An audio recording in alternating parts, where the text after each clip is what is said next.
नमस्कार दोस्तों। Today we have मैं आया हूँ आज आपके सामने कुछ 69th बीपीएससी जो रिसेंटली कंक्लूड हुआ है उस पर कुछ बात करने के लिए। इससे पहले कि मैं कुछ बातें करूं, जो पुराने बच्चे हैं वो मुझको जानते हैं, जो हमसे पहले से एसोसिएटेड हैं, दे नो मी। जो नए बच्चे हैं शायद वो नहीं जानते हैं। मेरा नाम अमरेश है, मैं भारतीय इंजीनियरिंग सेवा में कार्यरत हूँ। एक यूपीएससी का एग्ज़ाम लेता है, इंजीनियरिंग सर्विसेज एग्जामिनेशन, उसके थ्रू रिक्रूटमेंट होता है। तो I am working currently over there, और मुझे जो टाइम वाइम मिलता है उसमें मैं आप लोगों के साथ बातें कर लेता हूँ। ठीक है। So I have experience of facing 2-3 interviews and prelims विलिम्स तो होता ही है यार, प्रीलिम्स मेंस ये सारी कहानी होती रहती हैं। अब कहोगे बीपीएससी से कैसे रिलेशन है आपका, तो यार बीपीएससी का भी परीक्षा एक आध बार निकाले हैं। मेंस लिखने नहीं गए थे यार, क्योंकि इंजीनियरिंग सेवा में हो गया था, इसलिए मेंस लिखने गए थे। प्रीलिम्स का तो ठीक ठाक एक्सपीरियंस है हमको। सो इतना बैकग्राउंड के साथ लास्ट ईयर जो 68th वाला हुआ था, उसमें आप ये देखेंगे हमारे यूट्यूब चैनल पे ये पड़ा हुआ है आज के दिन भी। मैंने कट ऑफ इतना बोला था, despite of our channel BPSC concept वाला saying some other cut off. So the official stand of BPSC concept वाला स्टिल रिमेन्स द सेम, जो उन्होंने कहा है, जो भी रोहित ने अपने वीडियो में कहा है, that is the official stand of BPSC concept वाला। However I personally feel कि there are few things which I should talk about, इसलिए मैं आया हूँ। और साथ में बाद में हम कट ऑफ अपना, हमको क्या लगता है हमारी समझ से क्या होना चाहिए, वो क्या कट ऑफ होना चाहिए। पिछली बार मैंने ये कहा था 90 कट ऑफ जाएगा, the magical figure for 68th BPSC is 90। फिर मैंने कहा था, लेकिन पिछली बार उन्होंने, चेयरमैन साहब ने एक बड़ा अनोखा चीज़ किया था कि आप कितने मार्क्स एक्सपेक्ट कर रहे हो वो बता दो आफ्टर द ऑफिशियल की। सो आफ्टर सीइंग दैट इतना ज़्यादा लोग अपने मार्क्स एग्जैजरेट करके बता रहे थे, मैंने बोला कि उसको देख के पीयर प्रेशर में आके मैं 90 से 93 कह रहा हूँ, लेकिन मेरा ऑफिशियल स्टैंड 90 है। इतनी बैकग्राउंड के साथ हम आगे की चर्चा करते हैं। द पेपर जो इस बारी हुआ है 68th में 1/4 नेगेटिव था, this time the negative is 1/3 negative है इस बारी। प्लस पेपर में 150 क्वेश्चंस हैं। ठीक है। कुछ लोग जो हैं, मैंने चूँकि अब बच्चे भेजते रहते हैं, उनको तो पता नहीं है कि मैं व्यस्त रहता हूँ, ऑफिस भी करता हूँ, उनको लगता है फुल टाइम टीचर हैं, तो भेजते रहते हैं कुछ मीम्स वगैरह, कुछ चीज़ें, डाउट पूछते रहते हैं। तो उन्होंने बताया कि देखिए सर ऐसा ऐसा भेज रहे हैं, कुछ लोग 95 कह रहे हैं, कुछ 90 कह रहे हैं, कुछ इवन 70, मतलब कट ऑफ इस बार का 70 से 95 तक वेरी कर रहा है मार्केट के अकॉर्डिंग। इतना वेरिएशन है, इतना वेरिएशन पहली बार दिख रहा है मुझको, क्योंकि हर बारी जो भी वेरिएशन होता है, जो भी होता है, वो 10-15 नंबर का होता है। कुछ लोग कट ऑफ ऐसे बताते हैं 80 to 90 ±5। अरे भाई, तुम ऑलरेडी एक रेंज बता रखे हो, अब क्या +-5 कर रहे हो। So look, there are 2-3 important points जो मैं सारे लोगों को कहना चाहूँगा, जो 85, 90, 100 कट ऑफ बता रहे हैं, और जो कह रहे हैं कि यूपीएससी स्टैंडर्ड का पेपर नहीं था। I also agree, UPSC standard का पेपर नहीं था। जो सिविल सेवा की परीक्षा होती है उसके स्टैंडर्ड का पेपर नहीं था। एकदम सही बात है, नहीं था। इससे थोड़ा एक नॉच हायर यूपीएससी पूछता है। लेकिन मेरे दोस्त, आपको ये भी तो समझना पड़ेगा कि वहाँ 2 घंटे में 100 क्वेश्चंस होते हैं, यहाँ 2 आवर्स में 150 क्वेश्चंस हैं। सो effectively the difficulty level of the paper is still the same जो यूपीएससी का होता है। अगर आप difficulty level of question plus time management सबको मिला दोगे, तो जो डिफ़िकल्टी यूपीएससी का है, जो ओवरऑल इफेक्टिव डिफ़िकल्टी यूपीएससी का निकलता है, बीपीएससी का भी वही लेवल है आज के डेट में। स्टैगफ्लेशन वाला क्वेश्चन आप अच्छे अच्छे यूपीएससी एस्पिरेंट को दे दो, उनका पसीना सूख जाएगा दोस्त। तो इफेक्टिवली आपको 120 मिनट में 150 क्वेश्चंस करने होते हैं, 1 मिनट भी नहीं मिलता आपको पर क्वेश्चन में। और ये 120 मिनट तो है भी नहीं मेरे दोस्त, ये 110 मिनट है। 10 मिनट में तो फोटो खींचेगा, बायोमेट्रिक भी कर रहा है, हल्ला भी करेगा ना आके क्लासरूम में। ये सारी कहानियां भी तो हैं यहाँ पे, जो कि यूपीएससी में नहीं होती हैं।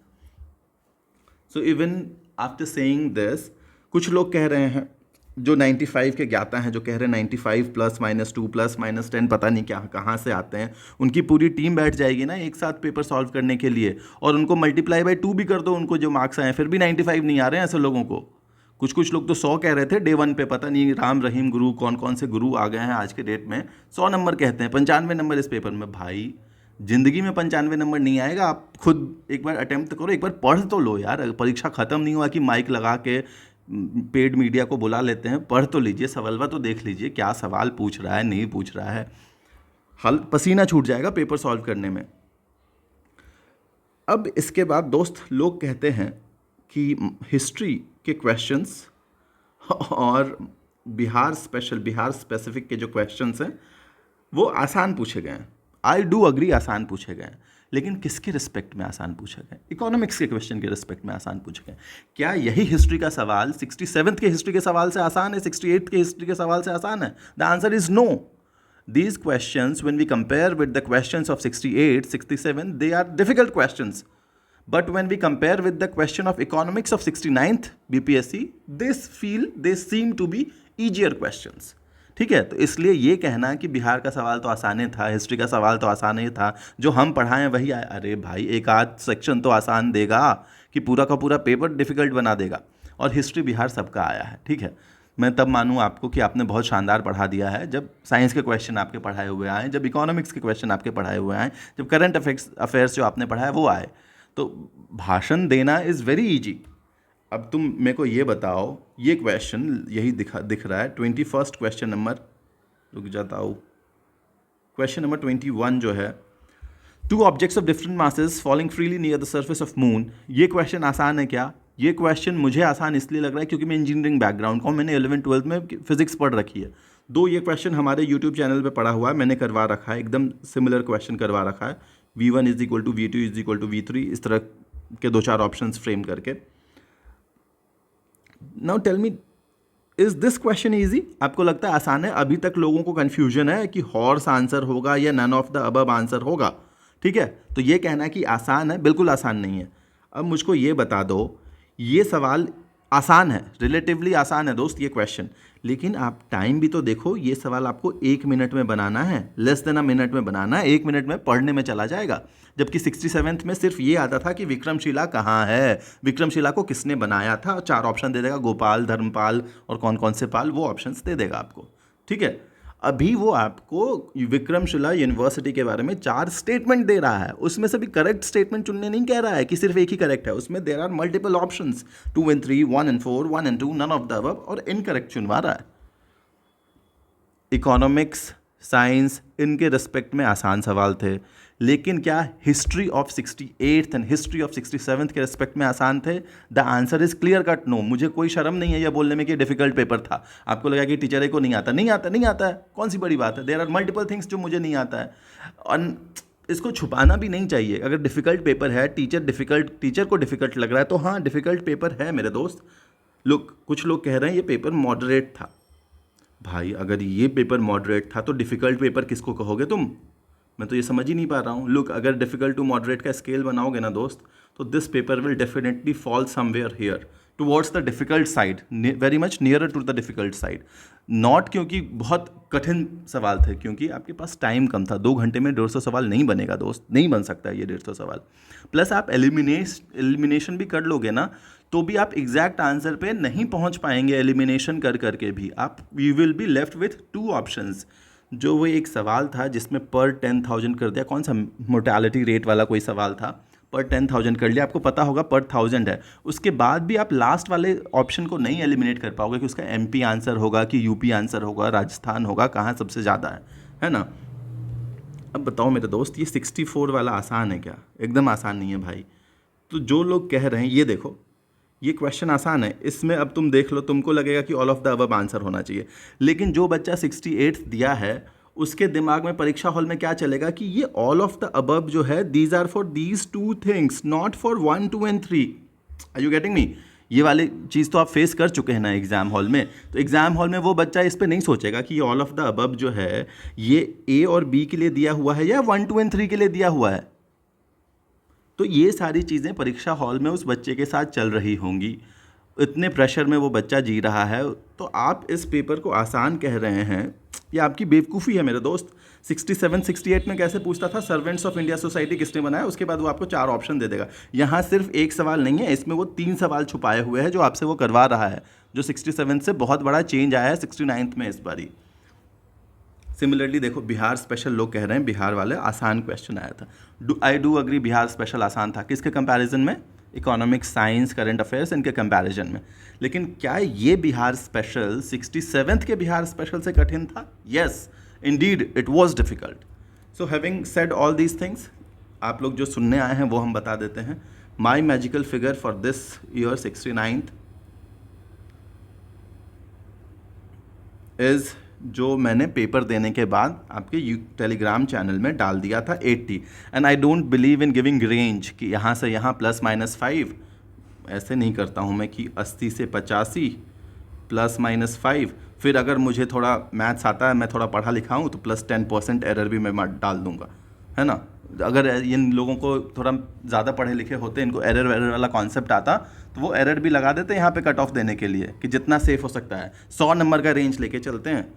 So my magical figure is this much my dear friend, 80। I still believe if you are getting 80 with the official answer key, you shall be in a safe zone. आपको चिंतित होने की आवश्यकता नहीं है। 80 नंबर लाना इस पेपर में बहुत कठिन टास्क है, और मैं कह रहा हूँ कि अगर आपको 80 मार्क्स आ रहे हैं तो आप बिना किसी को सुने हुए, बिना किसी और फर्दर कट ऑफ के वीडियोस देखे हुए, आपको और फर्दर कट ऑफ के वीडियोस देखने की आवश्यकता नहीं है। आप बिना उसको देखे हुए अपने मेंस के प्रिपरेशन में लग जाइए।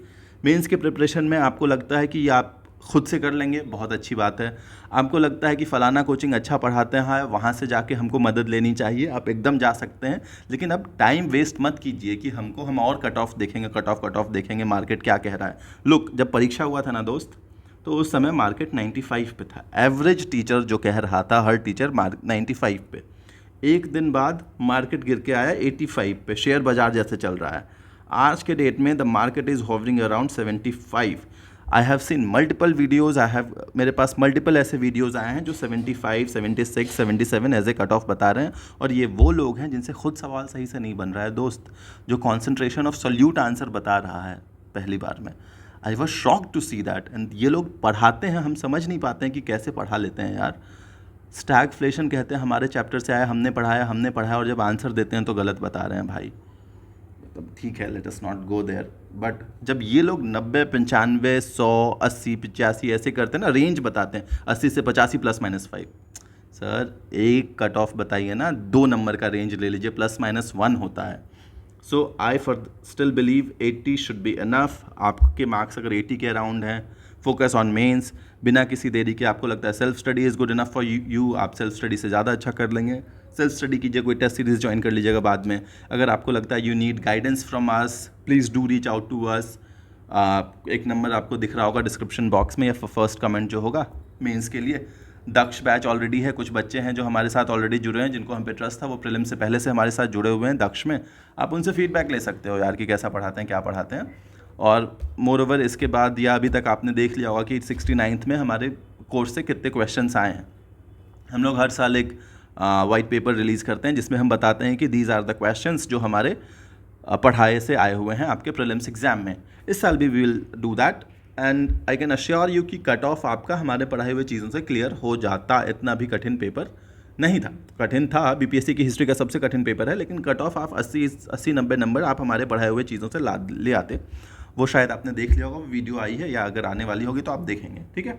So if again I will reiterate, अगर आप 80+ हो, 80 के आसपास हो, फॉर मी अगर आप 75 से प्लस हैं, start preparing mains. You never know कि जैसे फॉर एग्जाम्पल एक क्वेश्चन मैंने लिया था यार, whether I have discussed it और नॉट, लेट मी सी या दिस क्वेश्चन, HMX वाला क्वेश्चन। सारे कोचिंग ने HMX को हाई मेल्टिंग एक्सप्लोजिव माना है, फेयर इनफ। बट अगर आप जब PIB का वो देखेंगे, साइट पे जाएंगे, तो PIB HMX को हिज और हर मजेस्टी एक्सप्लोजिव भी कहता है, मजेस्टी एक्सप्लोसिव, ठीक है। So as per us the answer should be 1 and 4. However there is one small minute thing जो जिन्होंने सिर्फ 1 बोला है उनके फेवर में जाता है, कि वो मजेस्टी कहता है, यहाँ पे मजेस्टीज़ है। अब ये तो हो गया बकथोथई करने वाली बात, बट ठीक है। अब लेकिन उनको पता भी नहीं होगा कि PIB जैसा कुछ एग्जिस्ट करता है जहाँ पे हर मजेस्टी एक्सप्लोसिव जैसा भी कुछ है। But my dear friend, yes, the answer to this question according to us is 1 and 4, ठीक है। हर मजेस्टी एक्सप्लोसिव, PIB कहता है हिज स्लैश हर मजेस्टी एक्सप्लोसिव, तो मेरे हम लोगों की समझ से 1 and 4 होना चाहिए। तो if you are getting 75 plus, start focusing on mains for 2-3 months till the time your result comes. जब अगर लगता है कि प्रीलिम्स का रिजल्ट आ गया है, आपका नहीं हुआ है, फिर से प्रीलिम्स पे फोकस कर लीजिएगा। अगर लगता है कि आप कट ऑफ क्लियर कर जाएंगे, प्लीज़ मेंस अभी for everyone the time is to study mains, ठीक है। एक भी कोर्स का प्रचार नहीं किया। Bye for the day, take care, study well. मिलते हैं फिर कभी किसी और वीडियो में। बाय यार।